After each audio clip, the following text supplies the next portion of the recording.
सोचिए, आप 2 साल तक दिन रात मेहनत करें, नींद छोड़ दें, दोस्त छोड़ दें, मोबाइल छोड़ दें, लेकिन एग्जाम वाले दिन पता चले कि कुछ लोगों के पास पेपर पहले से था। क्या नीट 2026 का पेपर सच में लीक हुआ था? क्या करोड़ों रुपए में स्टूडेंट्स का फ्यूचर बेचा जा रहा था? और क्या इंडिया का एजुकेशन सिस्टम अब पूरी तरह अनसेफ हो चुका है? आज की इस वीडियो में हम दिखाएंगे नीट 2026 पेपर लीक का पूरा सच। वीडियो शुरू करने से पहले चैनल को सब्सक्राइब जरूर कर लीजिए। भारत में हर साल लाखों बच्चे डॉक्टर बनने का सपना देखते हैं, लेकिन 2026 में एक ऐसा घोटाला सामने आया जिसने उन सपनों को हिला कर रख दिया। नीट 2026 पेपर लीक, एक ऐसा मामला जिसने पूरे देश को सोचने पर मजबूर कर दिया कि क्या अब मेहनत से ज्यादा ताकत पैसे की हो चुकी है। 5 मई 2026 सुबह के लगभग 7 बजे देश भर के लाखों छात्र अपने हाथों में एडमिट कार्ड लिए एग्जाम सेंटर्स की तरफ जा रहे थे। किसी की मां मंदिर में प्रार्थना कर रही थी, किसी पिता ने बेटे को गले लगाकर कहा था, घबराना मत, मेहनत रंग लाएगी। लेकिन उसी समय कुछ कमरों में ऐसे लोग भी बैठे थे जिनके पास कथित तौर पर वही सवाल पहले से मौजूद थे जो कुछ घंटों बाद पूरे देश के एग्जाम सेंटर्स में आने वाले थे। और यहीं से शुरू हुई भारत के सबसे बड़े एजुकेशन स्कैम की कहानी।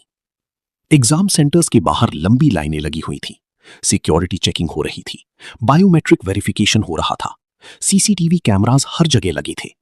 स्टूडेंट्स नर्वस थे, कुछ लास्ट मिनट रिवीजन कर रही थी, कुछ चुपचाप अपनी सीट का इंतजार कर रहे थे। लेकिन एग्जाम शुरू होने से कुछ घंटे पहले कुछ टेलीग्राम ग्रुप्स पर सस्पिशियस मैसेजेस भेजे गए। Original questions available, 650 plus marks guaranteed, limited students only. शुरुआत में लोगों को लगा ये फेक स्कैम होगा, लेकिन इस बार मामला अलग था। कुछ स्टूडेंट्स को प्राइवेटली कांटेक्ट किया गया, उनसे कहा गया ये सिर्फ गेस पेपर है, लेकिन बाद में पता चला वो गेस पेपर नहीं, असली पेपर था। एग्जाम खत्म होने के बाद सोशल मीडिया पर अचानक हड़कंप मच गया। कई स्टूडेंट्स दावा करने लगे कि पेपर एग्जाम से पहले सर्कुलेट हो चुका था। कुछ स्टूडेंट्स ने स्क्रीनशॉट शेयर किए, कुछ व्हाट्सएप चैट्स वायरल हुई। और फिर राजस्थान एसओजी ने इन्वेस्टिगेशन शुरू कर दी। जांच में पता चला कि अलग अलग राज्यों में एक पूरा नेटवर्क एक्टिव था। कुछ लोग स्टूडेंट्स ढूंढते थे, कुछ पैसे कलेक्ट करते थे और कुछ लोग क्वेश्चंस पहुंचाते थे। रिपोर्ट्स के मुताबिक कुछ पेरेंट्स और स्टूडेंट्स से 10 लाख से 25 लाख रुपए तक लिए गए। बदले में प्रॉमिस किया गया सिलेक्शन गारंटीड। जांच एजेंसियों के मुताबिक कुछ हैंड रिटन कॉपीज बनाई गई, फिर उन्हें स्कैन करके पीडीएफ्स बनाई गई और टेलीग्राम ग्रुप्स के जरिए सर्कुलेट किया गया। धीरे धीरे इन्वेस्टिगेशन और बड़ी होती गई। राजस्थान, महाराष्ट्र, बिहार, दिल्ली, कई राज्यों में रेड्स शुरू हुई। सीबीआई और राजस्थान एसओजी ने कई लोगों को हिरासत में लिया। कुछ कोचिंग कनेक्शंस भी सामने आए। इन्वेस्टिगेटर्स को सस्पिशियस बैंक ट्रांजैक्शंस मिले, कुछ फोन से डिलीटेड चैट्स रिकवर की गई। और फिर सीबीआई को अलेजिडली ऐसे स्कैन्ड पेपर्स मिले जो एग्जाम शुरू होने से पहले तैयार किए गए थे, यानी पेपर एग्जाम से पहले बाहर पहुंच चुका था। जैसे जैसे इन्वेस्टिगेशन आगे बढ़ती गई, वैसे वैसे स्टूडेंट्स का गुस्सा भी बढ़ता गया।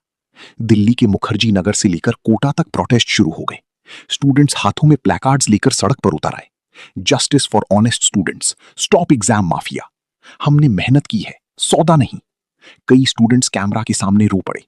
एक स्टूडेंट ने कहा, हम 2 साल से मेहनत कर रहे थे, अगर सिलेक्शन पैसे से होना था तो हमें पहले बता देते। इस स्कैंडल का सबसे बड़ा असर ऑनेस्ट स्टूडेंट्स पर पड़ा। कई बच्चे मेंटली टूट गए, कुछ डिप्रेशन में चले गए, क्योंकि उन्हें लगने लगा कि अब मेहनत से ज्यादा ताकत पैसे की हो चुकी है। 12 मई 2026 एनटीए ने इमरजेंसी मीटिंग के बाद बड़ा फैसला लिया। नीट यूजी 2026 एग्जाम कैंसिल कर दिया गया। 22 लाख से ज्यादा स्टूडेंट्स का एग्जाम रद्द हो चुका था। अब फिर से एग्जाम होगा, फिर वही प्रेशर, फिर वही तैयारी, फिर वही डर। कुछ स्टूडेंट्स री एग्जाम के सपोर्ट में थे, लेकिन कई बच्चे पूरी तरह टूट चुके थे। पॉलिटिकल रिएक्शंस भी शुरू हो गए। ऑपोजिशन ने सरकार पर सवाल उठाए। सरकार ने कहा कि दोषियों को बख्शा नहीं जाएगा। सीबीआई इन्वेस्टिगेशन और तेज हो गई। कई लोगों को गिरफ्तार किया गया, मनी ट्रेल ट्रैक की गई। कुछ रिपोर्ट्स में क्रिप्टो पेमेंट्स की भी बात सामने आई। इतनी सिक्योरिटी के बावजूद लीक होना आसान नहीं था। Biometric checking, CCTV cameras, strong room security, सब कुछ मौजूद था। फिर भी पेपर बाहर पहुंच गया। इन्वेस्टिगेटर्स को शक था कि लीक सिस्टम के अंदर से हुआ है। कुछ रिपोर्ट्स में प्रिंटिंग प्रेस एंगल सामने आया। कुछ लोग ट्रांसपोर्ट चेन पर शक कर रहे थे, लेकिन ऑफिशियली किसी इनसाइडर का नाम कंफर्म नहीं किया गया। एक्सपर्ट्स का कहना था कि सिस्टम में बड़े रिफॉर्म्स की जरूरत है। Biometric security, AI monitoring, encrypted digital systems, strict accountability, वरना फ्यूचर में ऐसे स्कैम्स और बढ़ सकते हैं। लेकिन शायद सबसे खतरनाक चीज कुछ और थी, ट्रस्ट। क्योंकि जब स्टूडेंट्स सिस्टम पर भरोसा खो देते हैं तो सिर्फ एग्जाम नहीं टूटता, पूरी जनरेशन टूटने लगती है। आज भी लाखों बच्चे डॉक्टर बनने का सपना देख रहे हैं, लेकिन अब उनके मन में एक डर बैठ चुका है। क्या अगला एग्जाम फेयर होगा? क्या मेहनत सच में जीत पाएगी? या फिर पेपर लीक माफिया फिर से खेल खेलेगा?